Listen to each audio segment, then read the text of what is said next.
도쿄 금융가가 발칵 뒤집혔습니다. 304억 달러. 일본이 30년 동안 단 한 번도 내준 적 없던 그 자리였습니다. 노무라의 수석 전략가가 회의실 문을 박차고 들어와 던진 보고서 한 장. 거기 적힌 숫자를 본 순간 도쿄 한복판의 모든 계산기가 멈췄습니다. 한국이 일본을 넘었습니다. 그 충격적인 전말을 지금 공개합니다. 안녕하세요. 감동라이프입니다. 오늘도 찾아와 주셔서 감사합니다. 시작하기 전에 구독과 좋아요를 눌러주시면 큰 힘이 됩니다. 감사합니다. 제 이름은 마이클 세들러입니다. 골드만삭스 아시아 태평양 수출 동향 담당 수석 이코노미스트로 이 일을 시작한 지 올해로 22년째입니다. 한국, 일본, 대만, 중국, 아시아 4대 수출국의 분기 실적을 분석하는 일이 제 본업입니다. 동료들은 저를 가리켜 숫자만 보면 어느 나라 경제인지 맞히는 남자라고 불렀습니다. 틀린 말이 아니었습니다. 22년 동안 저는 이 네 나라의 수출 곡선을 거의 외우고 있었으니까요. 도쿄와 서울, 타이베이, 상하이를 오가며 매 분기 발표되는 무역 통계를 분석하는 것이 제 일상이었습니다. 그 숫자들 안에서 저는 늘 같은 그림을 봤습니다. 일본이 위에, 한국이 그 밑에서 추격하는 그림이었습니다.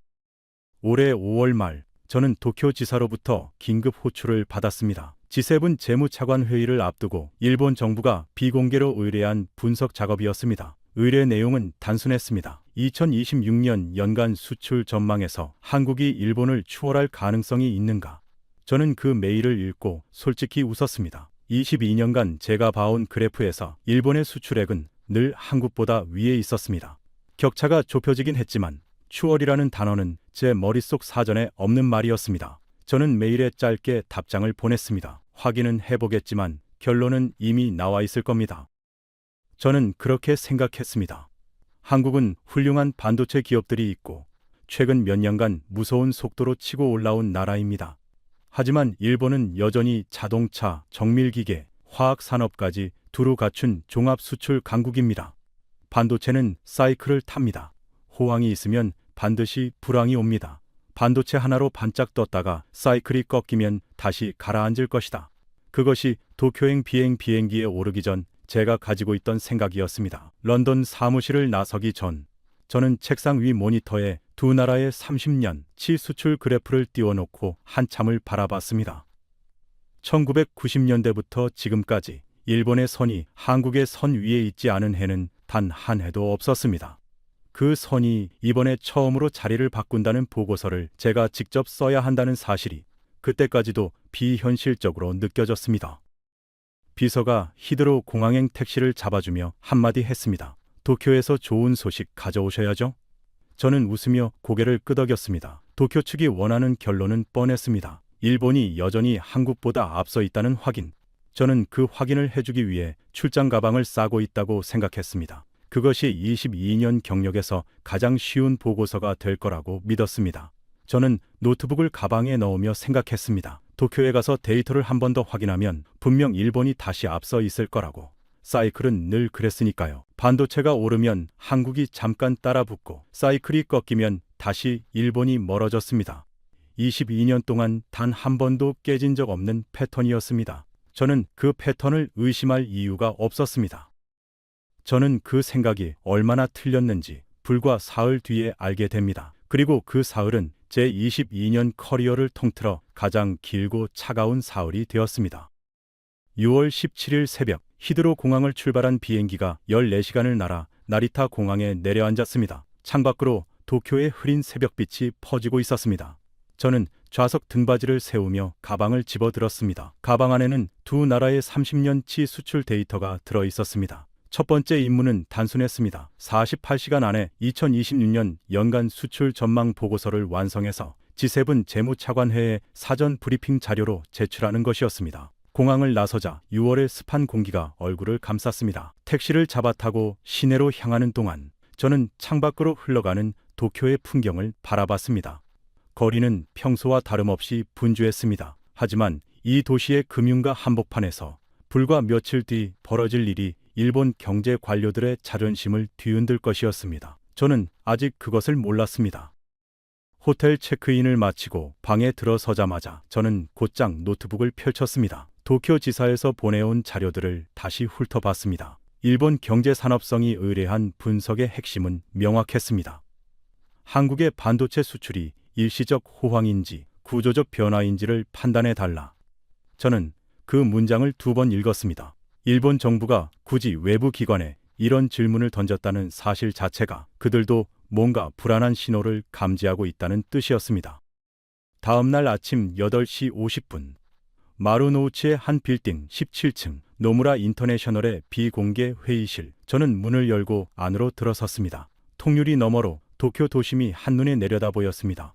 테이블 위에는 이미 두꺼운 자료 묶음들이 쌓여 있었고 진한 녹차 향이 방 안에 옅게 퍼져 있었습니다. 참석자는 모두 9명이었습니다. 노무라 측 전략팀, 일본 경제사업성 자문관, 그리고 G7 사전협의를 파견된 각국 대표단 일부였습니다. 저는 자리에 앉으며 물 한 잔을 따랐습니다. 창밖으로 도쿄역 방향 빌딩들이 아침 햇살을 받아 반짝이고 있었습니다. 평화로운 풍경이었습니다. 하지만 회의실 안의 공기는 묘하게 무거웠습니다.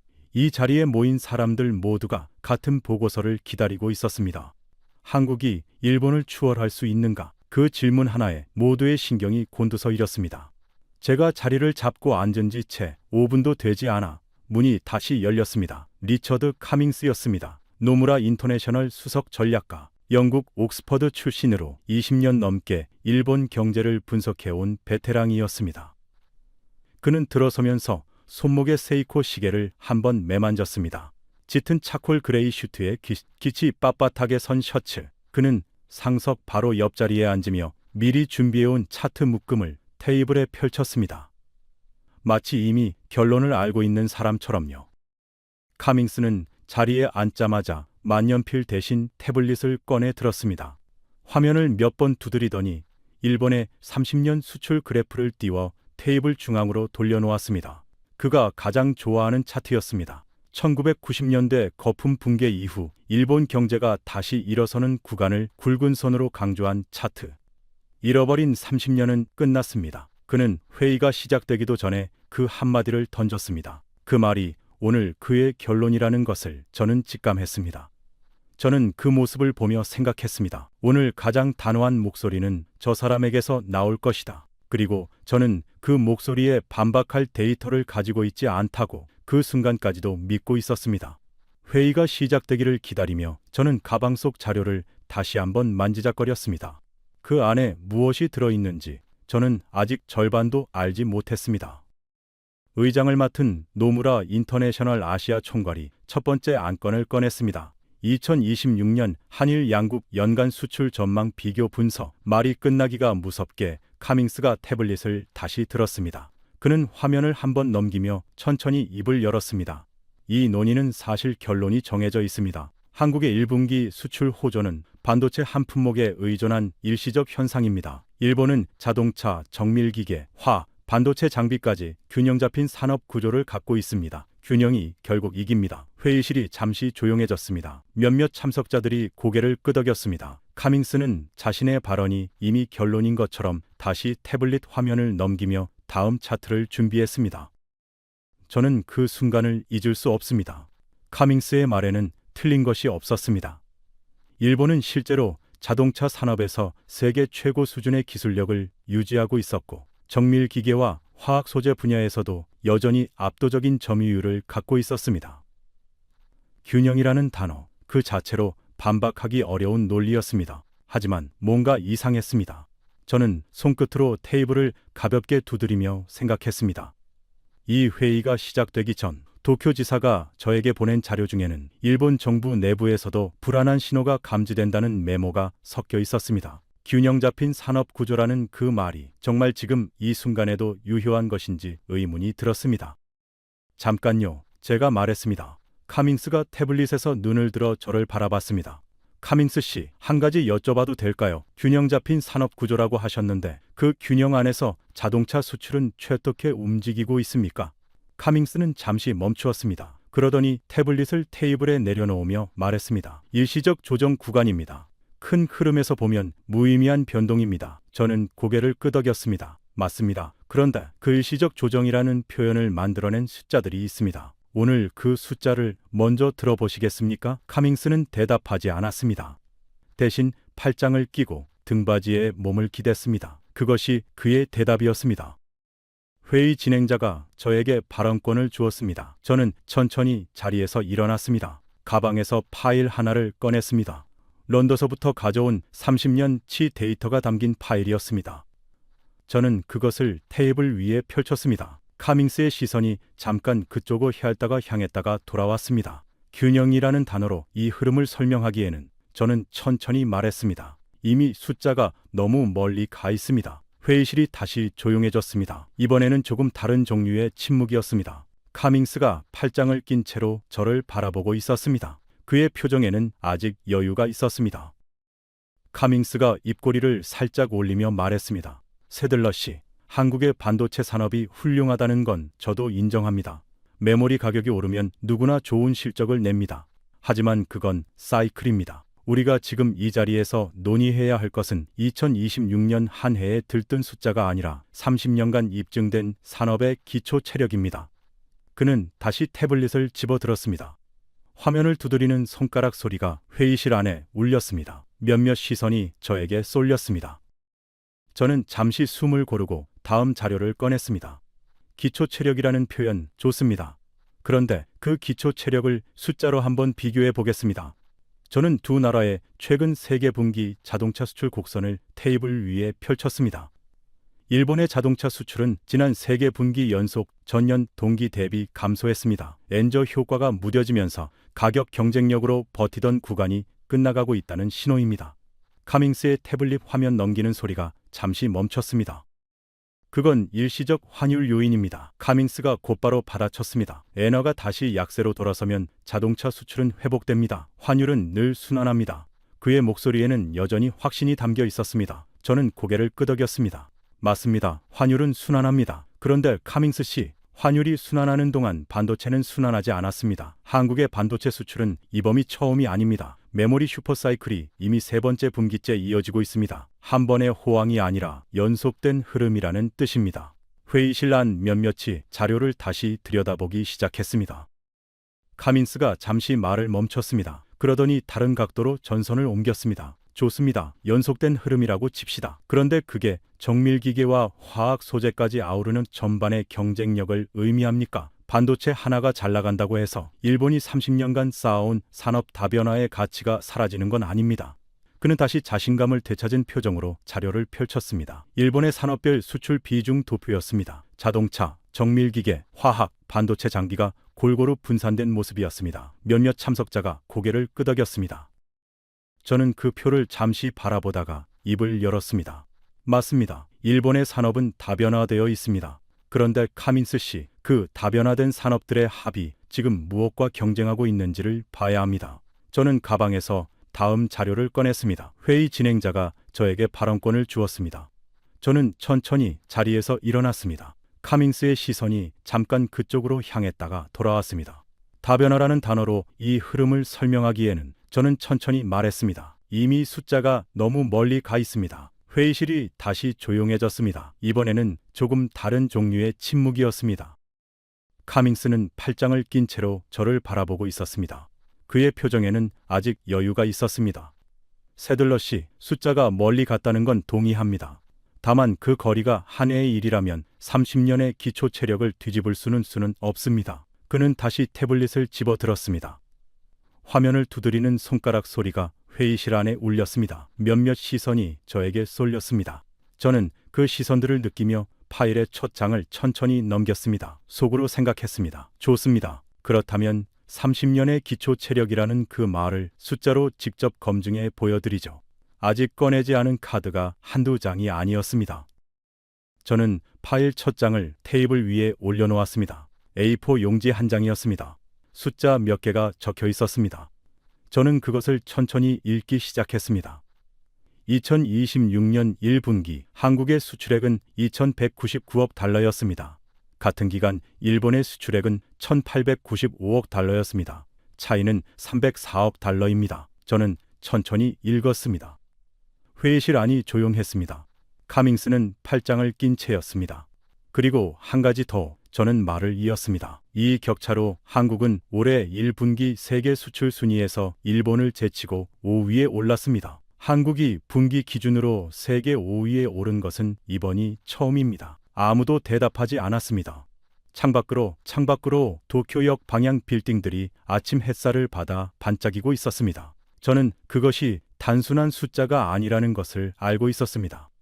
그 뒤에는 한 산업이 30년 만에 만들어낸 변화가 있었습니다.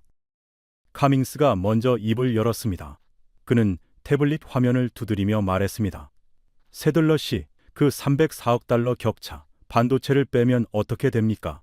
반도체 한 품목이 전체 격차를 만들어낸 거라면 그건 산업 경쟁력이 아니라 단일 품목의 가격 변동입니다. 볼륨은 낮았지만 말투는 날카로웠습니다.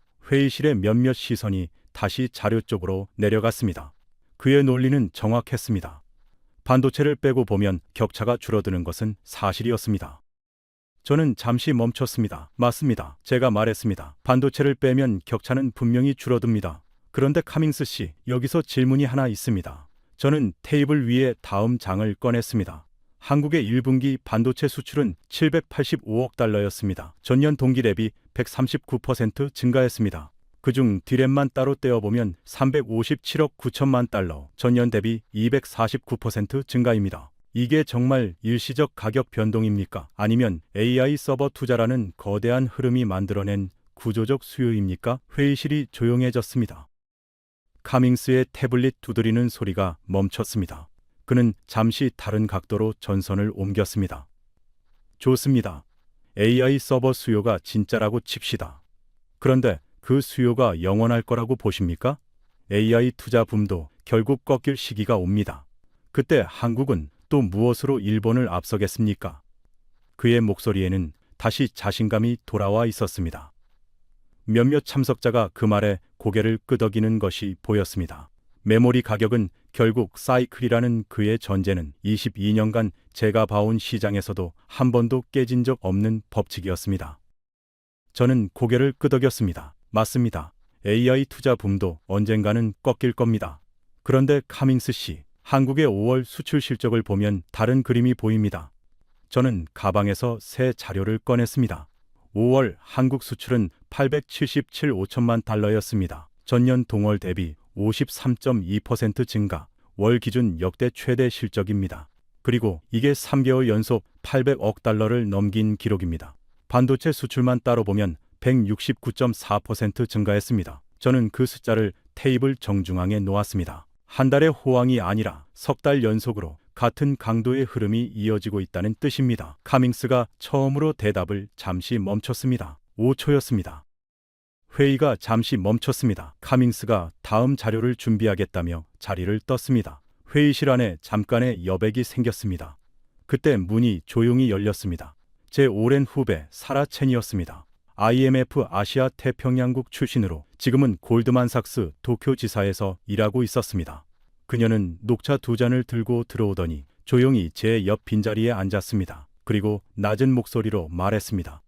잘 하고 있어. 그런데 숫자는 아직 안 꺼냈잖아. 저는 녹차를 받아들며 고개를 끄덕였습니다. 맞았습니다. 아직 꺼내지 않은 것이 있었습니다. 카밍스가 돌아왔습니다. 그의 손에는 새 자료가 들려 있었습니다. 그는 자리에 앉으며 말했습니다. 세들러 씨, 좋은 숫자들 잘 들었습니다. 그런데 연간으로 보면 어떻습니까? 지난해 한국의 연간 수출액은 7,097억 달였고 일본은 7,383억 달러였습니다. 분기 한두 번 앞섰다고 해서 연간으로 일본을 넘었다고 말할 수 있습니까? 그는 자신감을 되찾은 표정으로 말했습니다. 몇몇 참석자가 그 말에 다시 고개를 끄덕였습니다. 연간 누적치라는 더 큰 틀에서 보면 여전히 일본이 앞서 있다는 사실은 부정할 수 없었습니다. 저는 사라를 바라봤습니다. 그녀가 고개를 끄덕였습니다. 지금이었습니다. 맞습니다. 제가 말했습니다. 지난해 연간으로는 일본이 286억 달러 앞섰습니다. 그런데 카밍스 씨, 그 격차가 어떻게 좁혀져 왔는지 한번 보시겠습니까? 저는 5년치 연간 격차 추이를 테이블에 펼쳤습니다.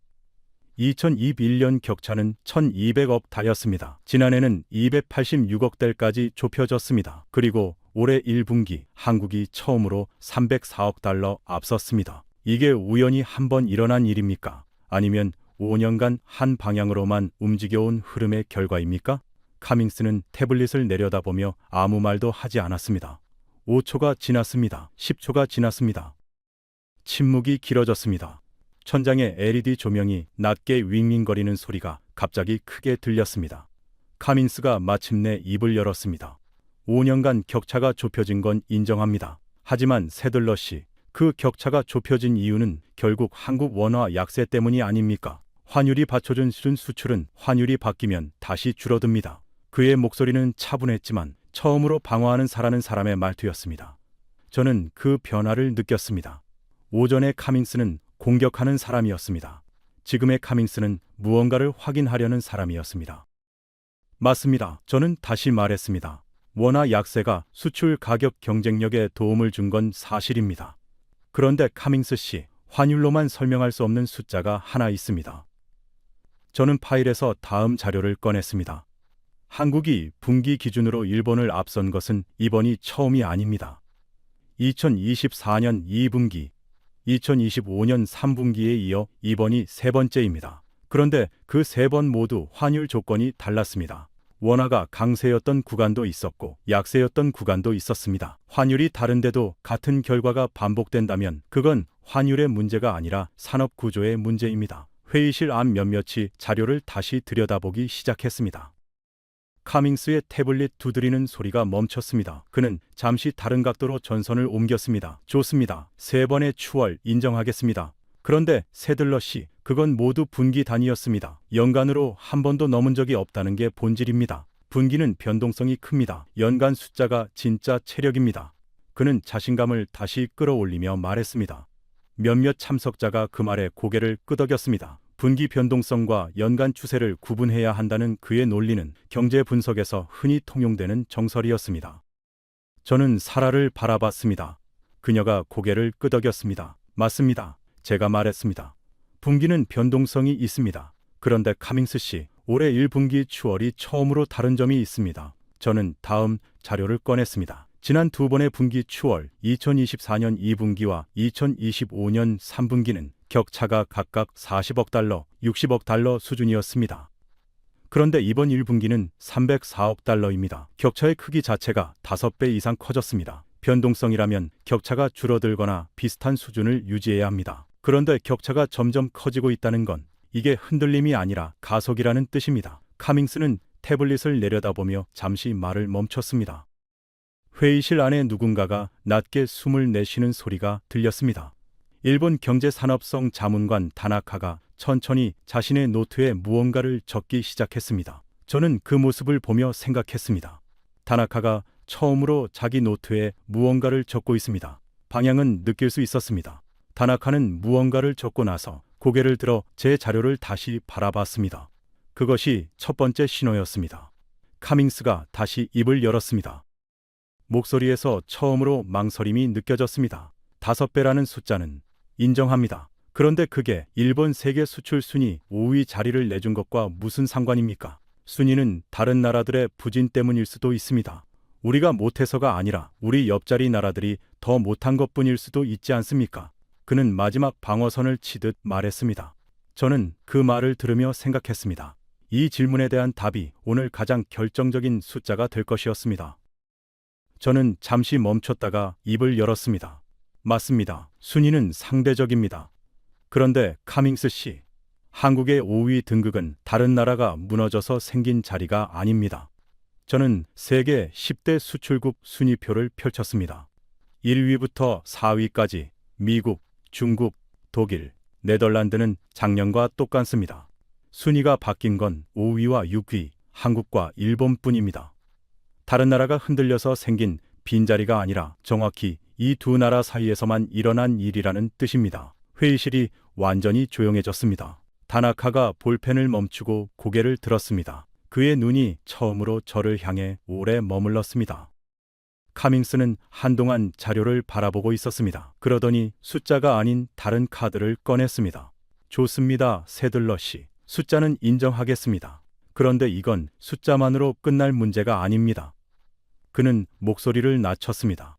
한국의 반도체 산업은 결국 미국과 대만 사이에 끼어 있는 구조입니다. 미국의 반도체 정책이 한번 바뀌면 한국은 그 충격을 가장 먼저 받습니다. 일본은 자국 기술로 자국 산업을 지킵니다. 한국의 5위는 누군가의 결정에 따라 언제든 흔들릴 수 있는 자리입니다. 회의실 안의 공기가 다시 무거워졌습니다. 이건 숫자로 반박할 수 없는 종류의 질문이었습니다. 정치적 리스크였습니다.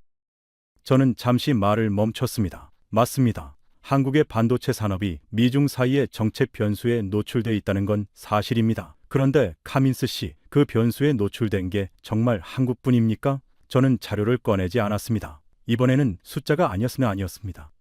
일본의 반도체 장비 산업도 미국의 수출 통제 정책에 똑같이 묶여 있습니다. 자동차 산업도 미국의 관세 정책 한 번에 흔들립니다. 정치적 변수에서 자유로운 수출 강국은 이 세상에 없습니다. 질문은 누가 그 변수 속에서도 숫자를 만들어내고 있느냐입니다.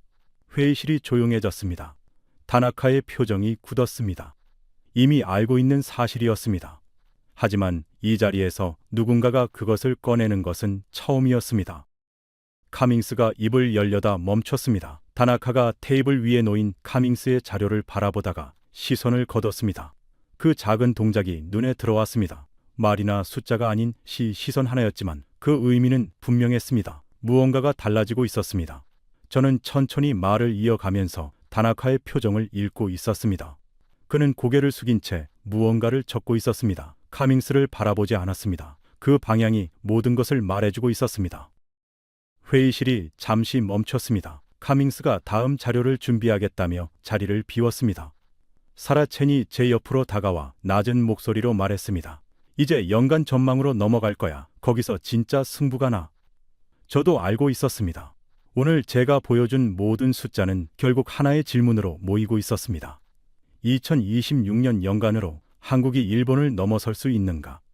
이 질문에 대한 답이 오늘 회의의 결론이 될 것이었습니다. 카밍스가 돌아왔습니다. 그는 자리에 앉으며 말했습니다. 세들러 씨, 분기별 숫자는 충분히 들었습니다. 그럼 이제 본질로 가겠습니다. 연간으로 한국이 일본을 넘는다는 시나리오, 그게 가능하다고 보십니까? 가능성을 숫자로 말씀해 주시죠. 그의 목소리에는 마지막 승부를 거는 듯한 긴장이 묻어 있었습니다. 회의실 안의 모든 시선이 저에게 쏠렸습니다. 저는 가방에서 마지막 시나리오 자료를 꺼냈습니다.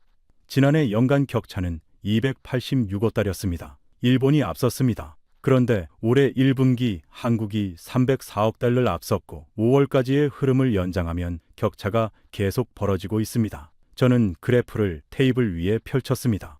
한국 수출은 통상 하반기에 더 강한 흐름을 보입니다. 이른바 상저하고 패턴입니다. 반면 일본은 지금 자동차 수출 부진이 하반기까지 이어질 가능성이 높다는 전망이 우세합니다. 두 흐름을 그대로 연장하면 올해 연간 기준으로 한국이 일본을 처음으로 넘어설 가능성이 있습니다. 카밍스는 그래프를 한동안 들여다봤습니다. 그러더니 다시 입을 열었습니다. 전망은 전망일 뿐입니다. 세들러 씨, 더 확실한 증거가 있습니까? 단순히 그래프를 연장하는 건 누구나 할 수 있는 일입니다.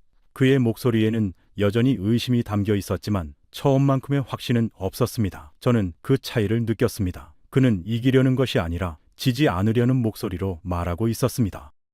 저는 잠시 멈췄다가 다른 자료를 꺼냈습니다. 그렇다면 증거를 하나 더 보여드리겠습니다. 저는 한국의 산업별 수출 비중 변화 도표를 펼쳤습니다. 5년 전 한국 수출에서 반도체가 차지하는 비중은 18%였습니다. 지금은 28%입니다. 그런데 같은 기간 자동차, 선박, 일반 기계 같은 다른 품목의 수출도 함께 늘었습니다. 반도체 비중이 커진 건 다른 산업이 죽어서가 아니라 반도체가 새로운 정점을 찍는 동안 나머지 산업도 같이 성장했다는 뜻입니다. 카밍스의 시선이 잠깐 그 도표에 머물렀습니다. 좋습니다. 카밍스가 다시 입을 열었습니다. 이번에는 숫자가 아닌 다른 질문이었습니다. 그는 태블릿을 내려놓고 처음으로 맨손으로 테이블을 짚었습니다. 그런데 세들러 씨, 정말 본질적인 질문을 하나 드리겠습니다. 한국과 일본은 미국의 동맹국입니다. 워싱턴이 무역 정책을 한번 바꾸면 두 나라 모두 흔들립니다. 반도체 보조금, 관세, 수출 통제, 미국 행정부 한 사람의 결정 하나로 오늘 우리가 본 모든 숫자가 다음 분기에 뒤집힐 수 있습니다. 그 변수 앞에서는 지금의 모든 숫자가 무의미해질 수 있습니다. 그는 천천히 말을 끝맺으며 회의실 안을 둘러봤습니다. 회의실 안의 공기가 다시 무거워졌습니다. 이건 그가 아직 꺼내지 않았던 마지막 종류의 질문이었습니다. 저는 잠시 그 말을 곱씹었습니다. 옳은 지적이었습니다. 22년간 제가 분석해온 모든 산업 보고서에서 정치적 변수는 언제나 가장 큰 리스크로 분류되어 있었습니다. 어떤 산업도 그 변수를 완전히 비껴갈 수는 없었습니다. 저는 고개를 끄덕였습니다. 맞습니다. 워싱턴의 정책 변화는 두 나라 모두에게 변수입니다. 그런데 카밍스 씨, 같은 변수 앞에서 두 나라가 보여온 대응 속도를 보면 다른 그림이 나옵니다. 저는 마지막 자료를 꺼냈습니다. 한국의 올해 1월부터 5월까지 무역수지 흑자는 1019억 달입니다. 저는 그 숫자를 천천히 읽었습니다. 이미 작년 한 해 전체 흑자 규모를 5개월 만에 넘어섰습니다. 단순히 많이 팔기만 한 게 아니라 같은 정치적 변수 속에서도 사오는 것보다 훨씬 많이 팔고 있다는 뜻입니다. 이게 반도체 가격이 잠깐 올라서 생긴 착시라면 무역수지까지 이렇게 통째로 흑자 기록을 갈아치울 수는 없습니다. 저는 그 숫자를 테이블 정중앙에 내려놓았습니다. 회의실이 완전히 조용해졌습니다. 카밍스의 태블릿이 테이블 위에서 소리 없이 멈췄습니다. 그는 그것을 한동안 내려다보았습니다. 손끝이 화면 위에서 잠시 멈춰 있었습니다. 다나카가 천천히 고개를 들어 저를 바라봤습니다. 그리고 처음으로 입을 열었습니다. 그 무역수지 숫자, 정확한 출처가 어디입니까? 저는 그를 바라보며 말했습니다. 한국산업통상자원부의 공식 발표 자료입니다. 5월까지 누적 기준입니다. 다나카가 천천히 고개를 끄덕였습니다. 그리고 자신의 노트에 무언가를 적었습니다. 노트를 덮지 않은 채 테이블 위에 펼쳐두고 저를 바라봤습니다. 처음으로 그와 눈이 마주쳤습니다. 카밍스는 그 장면을 보고 있었습니다. 그의 얼굴에서 여유가 완전히 사라지고 있었습니다. 침묵이 길어졌습니다. 10초, 15초, 조명이 낮게 윙윙거리는 소리만 들렸습니다. 카밍스가 마침내 입을 열었습니다. 연간 전망에 대해서는 조금 더 검토가 필요할 것 같습니다. 짧은 한 문장이었습니다. 그것이 전부였습니다. 저는 아무 말도 하지 않았습니다. 사라 첸도 조용했습니다. 이기고 있을 때 말을 덧붙이는 것은 좋지 않습니다. 하지만 저는 알고 있었습니다. 카밍스가 한 발 물러선 것처럼 보였지만 그는 포기한 것이 아니었습니다. 아직 한 가지 카드가 남아 있었습니다. 그리고 그것은 숫자가 아니었습니다. 점심 휴식 시간이었습니다. 회의실 밖 복도에 나오자 도쿄의 후텁지근한 공기가 얼굴을 스쳤습니다. 사라 첸이 제 옆에 나란히 섰습니다. 그녀는 창밖 도쿄역 방향을 바라보며 말했습니다. 카밍스가 오후에는 마지막 카드를 꺼낼 거야. 실내 얘기. 저도 알고 있었습니다. 오전에 제가 꺼낸 숫자들은 카밍스의 논리를 흔들었지만 그를 완전히 침묵시키지는 못했습니다. 그에게는 아직 가장 무거운 무기가 남아 있었습니다. 숫자가 아닌 감정의 영역이었습니다. 호텔로 돌아와 잠시 짐을 정리하던 중 저는 가방 안에서 도쿄지사가 보내온 참고 자료 묶음을 발견했습니다. 그 안에 끼워져 있던 오래된 신문 스캔본 한 장이 눈에 들어왔습니다. 1998년 1월 한국의 한 일간지 한 면이었습니다. 헤드라인은 짧았습니다. 금 모으기, 전국이 동참한다. 사진 속에는 긴 줄이 보였습니다. 은행 앞에 늘어선 사람들이 손에 작은 상자와 봉투를 들고 있었습니다. 저는 그 사진을 한동안 들여다봤습니다. 자료 아래쪽에는 당시 외환보유고 그래프가 함께 첨부되어 있었습니다. 1997년 11월 한국의 외환보유고는 바닥을 드러내고 있었습니다. 국제통화기금이 구제금융을 결정한 그 겨울, 한국은 빚을 갚기 위해 국민들이 자발적으로 결혼반지와 아기 돌반지를 들고 나왔습니다. 저는 그 숫자 옆에 적힌 짧은 메모를 읽었습니다. 당시 모인 금의 총량 약 227통, 국민 약 351만 명이 참여. 저는 그 숫자를 2번 읽었습니다. 351만 명. 그 사람들이 누구였는지 생각했습니다. 저는 자료를 더 읽어 내려갔습니다. 1997년 한국의 1인당 국민소득은 IMF 구제금융 직후 1만 달러 아래로 떨어졌습니다. 기업들이 줄줄이 무너졌고 거리에는 갑자기 직장을 잃은 사람들이 넘쳐났습니다. 그해 겨울, 한국은 외화가 없어서 다음 달 석유 수입 대금을 걱정해야 하는 나라였습니다.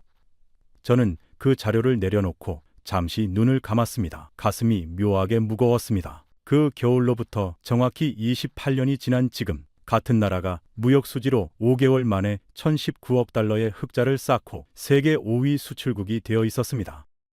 자료 마지막 페이지에는 당시 한 기업인의 인터뷰 발췌문이 짧게 실려 있었습니다. 그날 은행 앞에 줄을 서서 반지를 내놓으면서 이게 정말 나라를 구할까 싶었습니다. 그런데 줄이 끝이 안 보였습니다. 제 앞에도 뒤에도 똑같은 사람들이 서 있었습니다. 그날 저는 처음으로 이 나라가 망하지는 않겠다고 생각했습니다. 저는 그 문장을 읽으며 숨을 잠시 멈췄습니다. 저는 외국인입니다. 한국인이 아닙니다. 그런데 그 줄에 서 있던 사람의 마음이 느껴지는 것 같았습니다. 손끝이 차가워졌습니다. 저는 그 발췌문을 2번 읽었습니다. 그리고 3번 읽었습니다. 22년 동안 수천 페이지의 수출 보고서를 읽었지만 이 짧은 문장 앞에서 멈춘 것은 처음이었습니다. 이것이 데이터입니다. 숫자로 표현되지 않는 데이터였습니다. 저는 사라에게 그 신문 스캔본을 보여줬습니다. 그녀는 한동안 말없이 그것을 들여다보았습니다. 그러더니 낮은 목소리로 말했습니다. 내 할머니도 그때 반지를 내놓으셨대. 작년에 돌아가시기 전에 그 얘기를 하시면서 우셨어. 그녀의 목소리가 살짝 갈라졌습니다. 저는 아무 말도 하지 못했습니다. 저는 창밖을 바라봤습니다. 도쿄의 오후 햇살이 빌딩 사이로 비스듬히 들어오고 있었습니다. 저는 그 28년의 간극이 어떻게 메워졌는지 생각했습니다.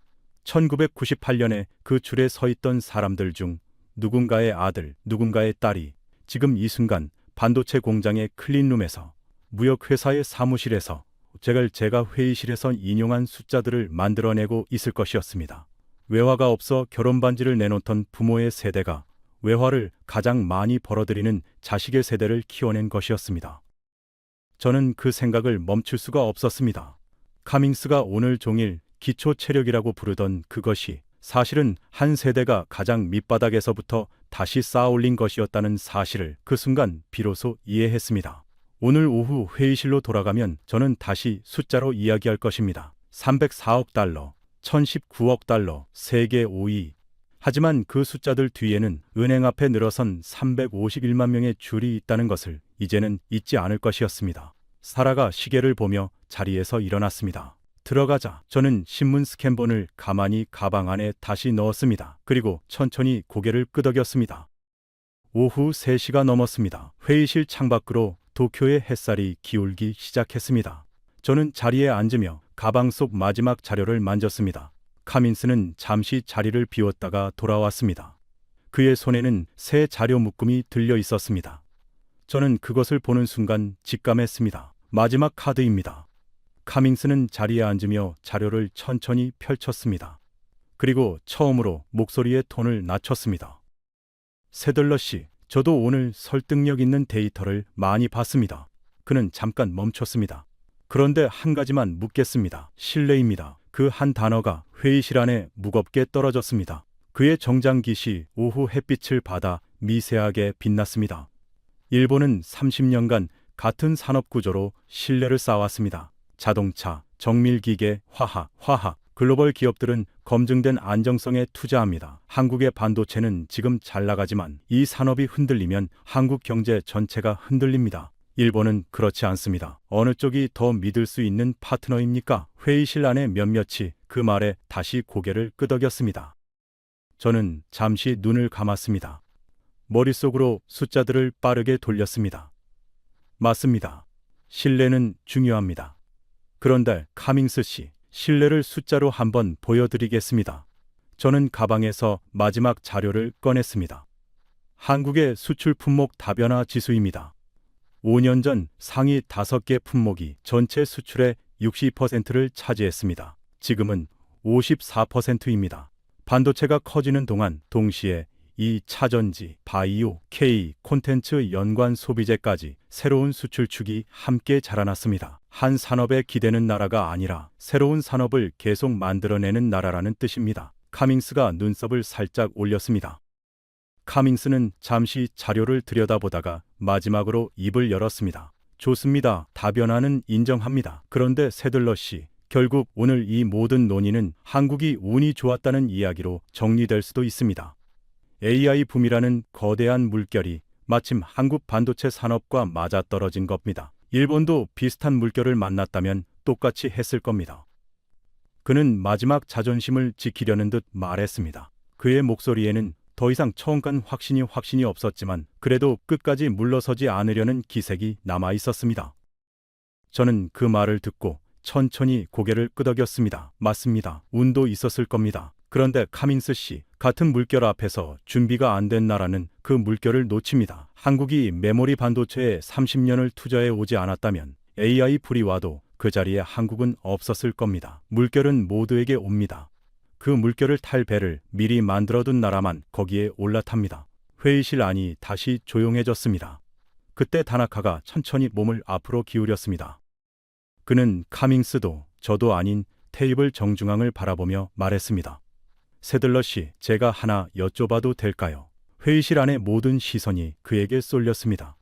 다나카는 처음으로 주도적으로 발언하는 것이었습니다. 카밍스가 미세하게 몸을 굳혔습니다. 다나카가 말했습니다. 저는 작년에 한국산업통상자원부와 양자 협의를 한 적이 있습니다. 그때 한국 측 실무자가 한 말이 계속 마음에 남아 있었습니다. 다나카가 카밍스를 바라보며 말을 이었습니다. 그가 말했습니다. 우리는 반도체 다음 산업을 이미 준비하고 있다고. 그때는 외교적 발언이라고 생각했습니다. 그런데 오늘 그 다변화 지수를 보니 빈말이 아니었던 것 같습니다. 다나카는 잠깐 멈췄습니다. 카밍스 씨, 저도 일본 경제 산업성에서 20년 넘게 일했습니다. 솔직히 말씀드리면 우리는 반도체 다음을 준비하고 있다고 말할 자신이 없습니다. 자동차 다음 산업이 무엇이냐고 누가 묻는다면 저는 오늘 이 자리에서 명확하게 답하지 못할 것 같습니다. 카밍스의 손끝이 테이블 위에서 멈췄습니다. 사라 첸이 제 팔을 가볍게 건드렸습니다. 저는 그 느낌을 지금도 기억합니다. 손이 떨리고 있었습니다. 그녀도 저도. 다나카가 자신의 노트를 덮으며 마지막으로 말했습니다. 이 자리에서 제가 드릴 수 있는 말씀은 여기까지입니다. 다만 경제산업성에 돌아가면 오늘 본 숫자 그대로 보고하겠습니다. 카밍스는 자신의 태블릿을 내려다보았습니다. 천천히 화면을 끄고 가방 안에 집어넣었습니다. 오늘 이 회의실에서 그것이 처음 있는 일이었습니다. 회의가 시작된 이후 단 한 번도 화면을 끄지 않았던 그가 지금 처음으로 그것을 닫았습니다. 회의실 안이 완전히 멈춘 것 같았습니다. 다나카가 자리에 앉은 채로 더 이상 말을 잇지 않았습니다. 카밍스는 닫아버린 태블릿을 손에 쥔 채 테이블을 내려다보고 있었습니다. 저는 그 순간이야말로 오늘 회의의 끝을 결정할 마지막 장면이라는 것을 느꼈습니다. 저는 천천히 자리에서 일어났습니다. 서류를 들지 않았습니다. 테이블 위에 놓인 채로 뒀습니다. 카밍스 씨, 마지막으로 질문 하나만 드리겠습니다. 제 목소리가 생각보다 조용조용하게 나왔습니다. 오늘 우리가 본 모든 숫자는 결국 하나로 모입니다. 304억 달러, 세계 5위, 1019억 달의 흑자. 이 숫자들이 한 해의 우연이 아니라 30년 흐름의 결과라는 걸 저는 보여드렸습니다. 그런데 정작 일본 측 자문관조차 반도체 다음 산업이 무엇인지 답하지 못하고 있습니다. 이 자리에서 당신은 무슨 근거로 일본이 여전히 앞서 있다고 말할 수 있습니까? 회의실 안이 완전히 멈춘 것 같았습니다. 5초가 지났습니다. 10초가 지났습니다. 15초가 지났습니다. 아무도 숨을 쉬지 않는 것 같았습니다. 이틀째도 아닌 오늘 하루 종일 단 한 번도 침묵한 적 없던 리처드 카밍스가 처음으로 말을 잇지 못하고 있었습니다. 그의 손에 쥐어진 태블릿이 테이블 위에 천천히 내려놓아졌습니다. 소리가 없었습니다. 회의실 천장 조명의 낮은 윙 소리만 들렸습니다. 창밖으로 도쿄 방향 빌딩들이 오후 햇살을 받아 반짝이고 있었습니다. 자리에 앉아있던 노무라 인터내셔널 아시아 총괄이 먼저 입을 열었습니다.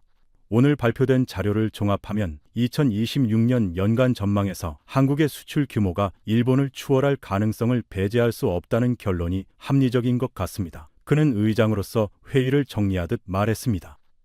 다나카가 고개를 끄덕였습니다. 그리고 처음으로 일본어가 아닌 영어로 짧게 한마디를 덧붙였습니다. 경제산업성은 이 결론을 그대로 받아들이겠습니다. 카밍스는 대답하지 않았습니다. 천천히 자신의 자료를 정리했습니다. 그리고 태블릿을 가방 안에 넣었습니다. 손목에 세이코 시계를 한번 매만지던 그 버릇도 이번에는 보이지 않았습니다. 그는 자리에서 일어나며 짧게 말했습니다. 오늘 좋은 데이터 잘 들었습니다. 세들러 씨. 그것이 전부였습니다. 그는 가방을 들고 회의실을 나섰습니다. 문이 닫히는 소리가 유독 조용했습니다. 회의실 안에 남은 사람들이 하나둘 자료를 정리하기 시작했습니다. 다나카가 자리에서 일어나며 저에게 다가왔습니다. 그는 손을 내밀었습니다. 세들러 씨, 오늘 많이 배웠습니다. 사실 저도 내심 알고 있었습니다. 다만 이 자리에서 누군가가 먼저 말해주기를 기다리고 있었던 것 같습니다. 저는 그의 손을 잡았습니다. 그의 손이 의외로 따뜻했습니다. 그는 짧게 고개를 숙이고 회의실을 나갔습니다. 저는 잠시 그 자리에 서서 텅 비어가는 회의실을 바라봤습니다. 테이블 위에는 아침부터 오갔던 자료들이 어지럽게 흩어져 있었습니다. 카밍스가 처음 펼쳤던 일본의 30년 성장 차트도 그대로 남아 있었습니다. 저는 그 차트를 한번 들어 살펴봤습니다. 틀린 차트가 아니었습니다. 다만 오늘 하루 그 차트 옆에 더 빠르게 올라가는 또 다른 선이 그려졌을 뿐이었습니다. 사라 첸이 제 쪽으로 다가왔습니다. 그녀는 작게 웃으며 말했습니다. 끝났네. 저는 고개를 끄덕였습니다. 그녀가 다시 말했습니다. 카밍스가 그렇게 조용히 나가는 거 처음 봤어. 20년 넘게 일본 분석만 해온 사람인데. 저는 잠시 생각하다가 답했습니다. 그 사람이 틀린 게 아니야. 일본의 30년은 진짜야. 다만 오늘 그 30년 옆에 또 다른 30년이 있다는 걸 처음 본 거지. 사라가 고개를 끄덕였습니다. 창밖으로 도쿄의 오후가 기울어가고 있었습니다. 저는 가방을 챙기며 테이블 위에 남은 자료들을 바라봤습니다. 304억 달러, 1019억 달러, 세계 5위. 그 숫자들 옆에 1998년의 신문 스캔본이 함께 놓여 있었습니다. 저는 그 두 가지가 같은 이야기의 다른 페이지라는 것을 이제는 알고 있었습니다. 사라가 제 어깨를 가볍게 두드리며 말했습니다. 이제 가자. 보고서 써야지. 저는 신문 스캔본을 조심스럽게 가방 맨 위에 넣었습니다. 숫자 자료들보다 더 먼저 눈에 들어올 자리였습니다. 회의는 그날 오후 4시에 공식 종료되었습니다. 저는 마지막으로 회의실을 나오며 뒤를 돌아봤습니다. 텅 빈 테이블 위에 서류들이 남아 있었습니다. 카밍스의 차트도 제 자료도 다나카의 노트도 뒤섞여 있었습니다. 저는 문을 닫았습니다. 복도를 걷는데 사라가 옆으로 다가왔습니다. 오늘 일정 끝났으니까 잠깐 걷다 가자. 저는 고개를 끄덕였습니다. 빌딩을 나서자 도쿄의 저녁 공기가 얼굴을 스쳤습니다. 우리는 마루노우치 거리를 따라 천천히 걸었습니다. 6월의 도쿄 저녁은 후텁지근했지만 가로수 사이로 부는 바람이 가끔 시원하게 스쳤습니다. 걷다 보니 어느새 황궁 앞 광장이었습니다. 니즈바시 다리 너머로 해가 기울고 있었습니다. 하늘이 주황빛에서 보랏빛으로 서서히 물들어가고 있었습니다. 저는 그 자리에 멈춰서서 한동안 그것을 바라봤습니다. 사라가 제 옆에 나란히 섰습니다. 무슨 생각해? 그녀가 물었습니다. 저는 잠시 말을 고르다가 답했습니다. 22년 동안 나는 숫자가 전부라고 믿었어. 그런데 오늘 알았어. 숫자는 추억을 이기지 못한다고 믿었는데 틀렸더라. 숫자가 추억을 증명하더라. 사라가 조용히 웃었습니다. 그 줄에 서 있던 사람들 얘기? 저는 고개를 끄덕였습니다. 해가 완전히 저물어가는 도쿄의 하늘을 바라보며 저는 생각했습니다. 304억 달러라는 숫자는 1998년 은행 앞에 늘어선 351만 명의 줄에서부터 시작된 것이었습니다. 추억이 아니라 약속이었습니다. 그 약속이 30년이 지나 오늘 세계 5위라는 자리로 돌아온 것이었습니다. 카밍스는 틀리지 않았습니다. 일본의 30년도 진짜였습니다. 다만 그 옆에서 더 낮은 곳에서 시작해 더 빠르게 올라온 또 다른 30년이 있었다는 것을 오늘 이 도시는 처음으로 인정했습니다. 워싱턴이 아닌 도쿄에서, 그것도 일본 정부가 의뢰한 분석에서 이런 결론이 나올 줄은 저도 몰랐습니다. 22년 경력에서 가장 예상 밖의 보고서가 될 것이었습니다. 하지만 저는 이상하게 편안했습니다. 데이터는 거짓말을 하지 않습니다. 다만 그 데이터 뒤에 무엇이 있는지를 보려 하지 않으면 절반만 보게 됩니다. 저는 오늘 나머지 절반을 본 것이었습니다. 이 이야기를 들으신 여러분도 이제 아실 겁니다. 한국이 일본을 추월한 것이 단순한 반도체 호황이 아니라는 것을. 1998년 외화가 없어 떨던 나라가 28년 만에 세계 5위 수출국이 된 그 거리의 이름을. 그것은 운이 아니었습니다. 가장 밑바닥에서 다시 쌓아 올린 약속이었습니다. 이 이야기가 감동이 되셨다면 주변 분들과 함께 나눠주세요. 대한민국의 저력을 더 많은 분들이 아셔야 합니다. 구독과 좋아요는 이런 이야기를 계속 전할 수 있는 힘이 됩니다. 지금까지 감동 라이프였습니다. 감사합니다.